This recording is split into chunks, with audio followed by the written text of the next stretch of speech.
The fluorescent lights hummed their lonely midnight song as Margaret Chen wiped away tears she couldn't afford to shed. Her calloused hands trembled as she pushed the industrial cart down the empty corridor of Nexus Technologies, each wheel squeak echoing her heartbreak. Tomorrow, she'd have to tell her brilliant 8-year-old daughter Maya that there wouldn't be money for the special math program, or the one program that made Maya's eyes light up like stars in their cramped apartment where dreams felt too expensive to keep. Margaret had worked these halls for 3 years, invisible to the executives who rushed past her in their tailored suits. She knew every corner, every office, every discarded coffee cup that held the remnants of million-dollar decisions. What she didn't know was that tonight, everything would change because of a child's curiosity and a puzzle left carelessly on a desk. Maya wasn't supposed to be here. Margaret's babysitter had cancelled last minute, and bringing her 8-year-old to work was against every company policy. But rent was due, groceries were running low, and Margaret couldn't afford to miss another shift. So Maya sat quietly in the break room, surrounded by her worn mathematics workbooks, while her mother cleaned the offices of people who made more in a day than they saw in a year.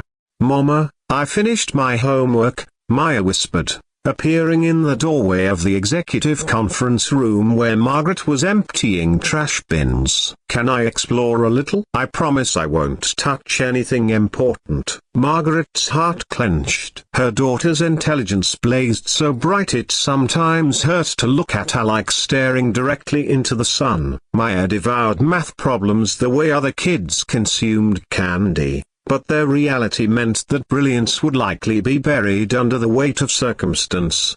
"Just for a few minutes, baby, and don't touch anything, okay?" Maya nodded solemnly and wandered toward the corner receiver, the one belonging to James Morrison, CEO of Nexus Technologies. Margaret watched her daughter's small figure disappear around the corner, unaware that fate was about to rewrite their story. Inside Morrison's office, Maya's eyes were drawn to a large whiteboard covered in what looked like a magnificent puzzle. Numbers and symbols danced across the surface in patterns that seemed to whisper secrets. She recognized some elements of prime numbers, Fibonacci sequences, geometric progressions, but arranged in a way that created something entirely new and beautiful. Unable to resist, Maya grabbed a marker and began working on a small section in the corner, her mind racing as she identified patterns within patterns. She lost herself in the mathematical poetry, her small hand moving with confident strokes as she solved what appeared to be an impossibly complex sequence.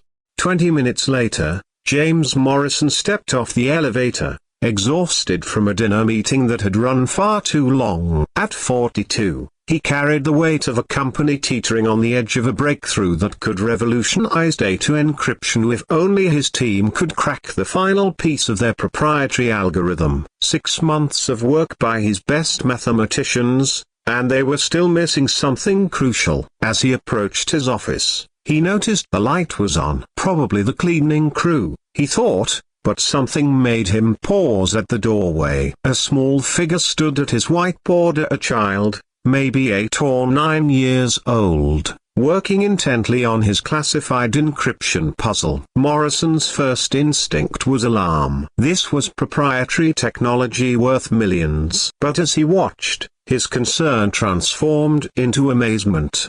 The child wasn't randomly scribbling as she was solving it. In the corner where his team had been stuck for weeks, elegant solutions flowed from her marker with an intuition that defied her age. "Excuse me," he said softly, not wanting to startle her. Maya spun around, her eyes wide with fear. The marker clattered to the floor as she realized she'd broken her promise to her mother. "I'm sorry. I didn't mean to. I just saw the puzzle and please don't be mad at my mama." Morrison knelt to her level, his voice gentle. "Hey, it's okay. You're not in trouble. I'm James." "What's your name?" "Maya," she whispered, tears threatening. My mama cleans your building. I wasn't supposed to touch anything. Are you going to fire her? No one's getting fired, Morrison assured her, glancing at the whiteboard.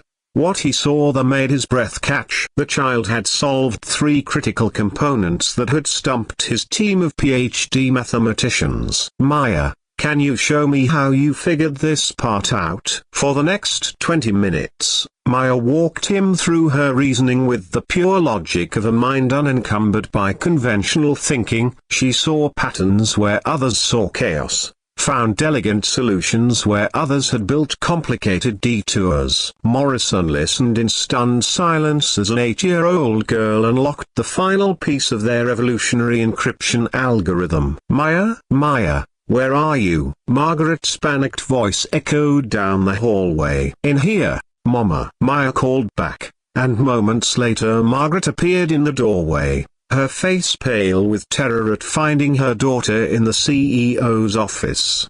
Mr. Morrison, I am so sorry. She wasn't supposed to. I can explain, Margaret stammered, reaching for Maya's hand. Miss Morrison prompted gently. Margaret Chen. Please, sir, I need this job. My daughter didn't mean any harm. I'll make sure it never happens again. Morrison looked at the fear in Margaret's eyes, the protective way she positioned herself between him and Maya, the worn clothes that spoke of struggles he'd never known. Then he looked at the whiteboard, at the breakthrough that would secure his company's future, solved by a child whose mother was terrified of losing a minimum wage job.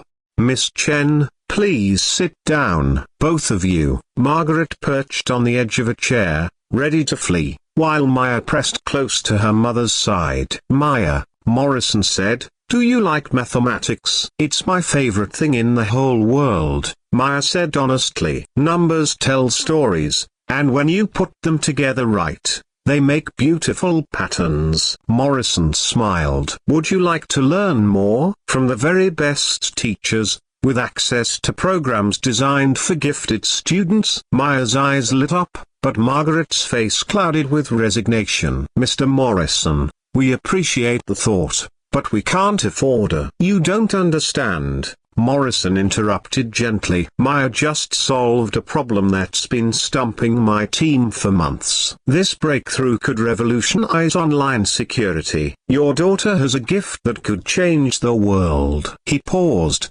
choosing his words carefully. I'd like to offer Maya a full scholarship to the Richardson Academy for Mathematical Sciences. It's the best program on the East Coast for gifted children. All expenses paid, plus a stipend for living costs. Margaret stared at him in disbelief. I don't understand. Why would you? Because talent like this doesn't come along often, Morrison said. And because everyone deserves a chance to reach their potential, regardless of where they start in life. He looked at Maya, then back at Margaret. I also have a proposition for you, Miss Chen. I'd like to offer you a position in our facilities management department. Better hours, better pay, and benefits that include educational support for Maya. Margaret felt the world shift beneath her feet. But I don't have a college degree. I'm just your mother who raised a daughter capable of solving problems that stump teams of experts, Morrison said firmly. That tells me everything I need to know about your character and capabilities. Tears streamed down Margaret's face as the weight of years of struggle finally began to lift. Maya hugged her mother tightly, understanding that something wonderful was happening but not quite grasping the magnitude of the moment. There's one more thing, Morrison said, his voice softer now. Maya, that algorithm you helped complete tonight, when it's patented and implemented, you'll be listed as a contributing inventor. There will be compensation for that contribution, enough to secure your education through graduate school if you choose. The weeks that followed transformed everything. Maya thrived at Richardson Academy,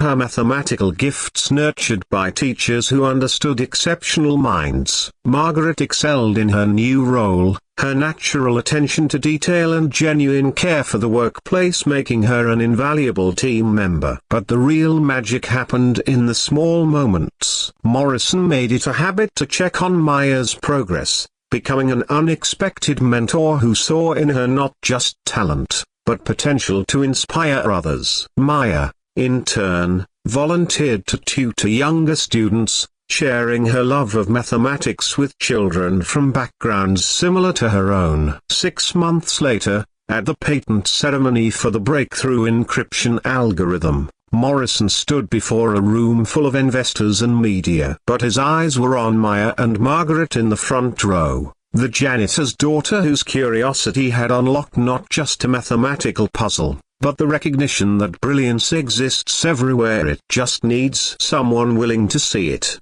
Sometimes, Morrison said in his speech, the most important discoveries come from the most unexpected places. Today we celebrate not just a technological breakthrough, but a reminder that genius isn't confined to corner offices or advanced degrees. It can be found in anyone with the courage to ask what if, and the determination to find answers. As applause filled the room, Margaret squeezed Maya's hand, knowing that their story wasn't just about a puzzle solved or a life changed. It was about the profound truth that kindness, recognition, and opportunity can transform not just individual lives, but the world itself, one unexpected discovery at a time.